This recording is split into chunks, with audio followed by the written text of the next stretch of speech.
প্রধানমন্ত্রী যিনি তারেক রহমান, যিনি এই চায়না সফরে গেলেন, আমি গতকাল চায়না থেকে ফিরেছি এবং সেখানে আমার সুযোগ হয়েছিল সরকারের দু একজন কর্তৃপক্ষের সাথে কথা বলার।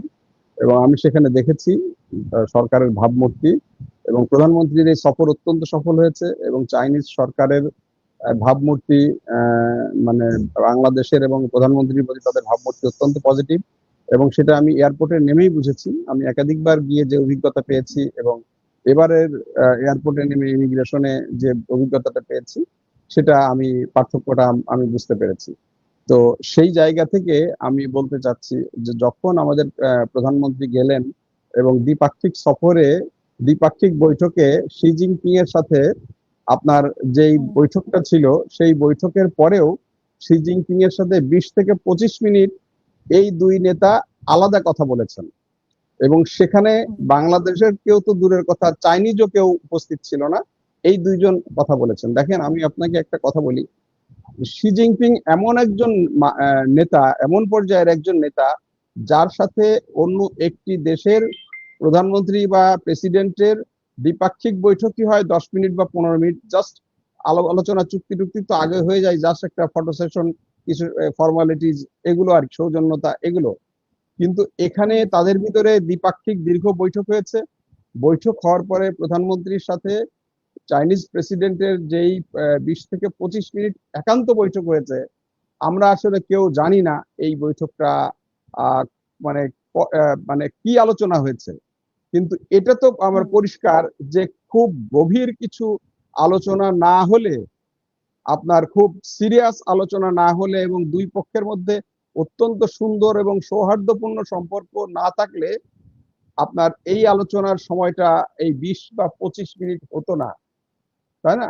এ থেকে কিন্তু বোঝা যায়। আর এই ধরনের ঘটনা যখন ঘটে, তখন ভারতের অস্বস্তি হওয়াটা খুব স্বাভাবিক।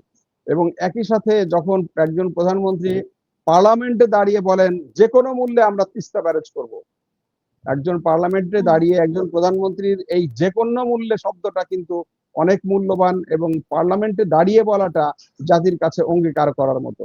এবং আপনি জানেন যে এই তিস্তা ব্যারেজ কিন্তু এই ইয়েতেই, মানে তিস্তা ব্যারেজ চায়নার সহযোগিতায় করা হবে, এই আলোচনাটা কিন্তু সেখানে ফাইনাল হয়েছে।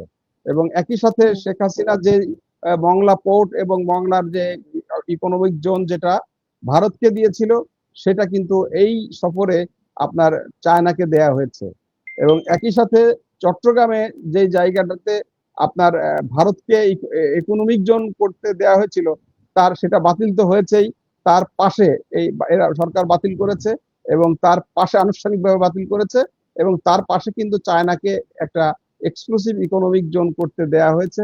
এবং প্রধানমন্ত্রী বলেছেন, চাইনিজ একটা কোম্পানিকে মানে চ্যালেঞ্জ দিয়েছেন যে আমি আপনাদেরকে 18 মাস সময় দিলাম, আপনারা অন্তত 18 মাসের মধ্যে একটা ফ্যাক্টরি, আমি দেখেছি চায়নারা অনেক দ্রুত অনেক বড় বড় ব্রিজ, রেল সেতু করে, আপনারা করবেন। এটা অনেক বড় একটা ব্যাপার। এবং একই সাথে টার্কির সহযোগিতায় বগুড়াতে কিন্তু আপনার ড্রোন কারখানা হচ্ছে, চট্টগ্রামে চায়নার সহযোগিতায় ড্রোন কারখানা হচ্ছে। এবং এই যে চায়না, মিয়ানমার, বাংলাদেশ যে ইকোনমিক করিডোরের কথা এসেছে, এই কথাগুলো, এগুলো কিন্তু মানে আমাদের যারা বাংলাদেশকে দমিয়ে রাখতে চায়, যারা বাংলাদেশকে অবদমিত দেখতে চায়, যারা চায় বাংলাদেশ তাদের উপর নির্ভরশীল হয়ে থাকুক, আপনি যদি সরাসরি বলি যে ভারতের এখানে প্রত্যাশা কি, চায়নার মানে স্বার্থেই চায়না চাইবে। যেমন আমরা বলি কি যে 1971 সালে, এবং প্রিয়াঙ্কা গান্ধীও বলেছেন, 1971 সালে ভারত তার স্বার্থেই পাকিস্তানকে দুটুকরো করেছে। আমরা দেখতে পাই যে চায়নার স্বার্থেই, চায়নার বাংলাদেশ উন্নত হলে, শক্তিশালী হলে, তাতেই চায়নার স্বার্থ উদ্ধার হবে। বাংলাদেশ উন্নত হলে এবং শক্তিশালী হলে তাতেই পাকিস্তানের অনেক বড় উপকার হবে। কাজেই তারা তাদের স্বার্থেই চায় যে বাংলাদেশ উন্নত হোক, শক্তিশালী হোক, সামরিকভাবে, অর্থনৈতিকভাবে। এই সুযোগটা আমি তো নিতে পারি, কারণ তাদের জাতীয় চাওয়ার সাথে আমার উন্নয়নের সম্পর্কিত। এই সুযোগটা আমি কেন নেব না? তো এই জায়গায় এসে যখন বাংলাদেশ দাঁড়িয়েছে, সেই জায়গায় কিন্তু ভারতের অস্বস্তিটা বেড়ে যাবে। সেই অস্বস্তিতার জায়গা থেকে ভারত কিন্তু নানাভাবে বাংলাদেশের উপর চাপ সৃষ্টি করবে। সেটা হতে পারে এই যে মেজর মুজাফফরের এতদিন পরে হঠাৎ করে পেয়ে যাওয়া, এর ভিতরে কোনো অভিসন্ধি আছে কিনা সেটা দেখার সুযোগ আছে। একই সাথে এই যে শেখ হাসিনার এতদিন পরে এরকম একটা হুমকি, সেই হুমকি দেওয়ার পেছনে কি সরকারের উপরে কোনো চাপ সৃষ্টির কোনো কৌশল আছে কিনা সেটা দেখার একটা সুযোগ আছে। এবং হতে পারে যে বা ওই যে জিয়াউর রহমানের যেমন সময় যেমন ছিল, কোনো একটা পরিকল্পনা আপনার মানে ম্যাচিউর হওয়ার কারণে তাকে কি তার অগ্রবর্তী হিসাবে পাঠিয়ে দেওয়া হচ্ছে কিনা সেটা ভেবে দেখার দরকার আছে। আবার হতে পারে যে তিনি নেতা কর্মীদেরকে চাঙ্গা রাখার জন্য সেফ পলিটিক্যাল রেটরিক হিসাবে তিনি কথাটা বলছেন, সেটাও হতে পারে। আবার হতে পারে যে শেখ হাসিনা চিন্তা করতে পারেন তিনি একটি গোয়ার, ঠিক আছে আমি যাব, যা হয় হোক, বা তারা কি করে আমি একটু দেখি, আমি হয়তো মাঠে ছেড়ে দিলাম, তাদের প্রতিক্রিয়াটা কি হয় দেখি, এটা হতে পারে। বাট বাস্তবতাটা আমি যেটা মনে করি যে দেখেন শেখ হাসিনা কিভাবে ফিরে আসতে পারে। শেখ হাসিনা ফিরে আসতে পারে যদি বাংলাদেশে এখন যারা রাষ্ট্র পরিচালনা করছে, সরকারে এবং বিরোধী দলে থেকে, তারা কিন্তু সবাই জুলাই পক্ষের। এই জুলাই পক্ষ যতদিন মানে একত্রিত থাকবে, আমি বাংলাদেশে শেখ হাসিনার ফিরে আসার সম্ভাবনা দেখি না।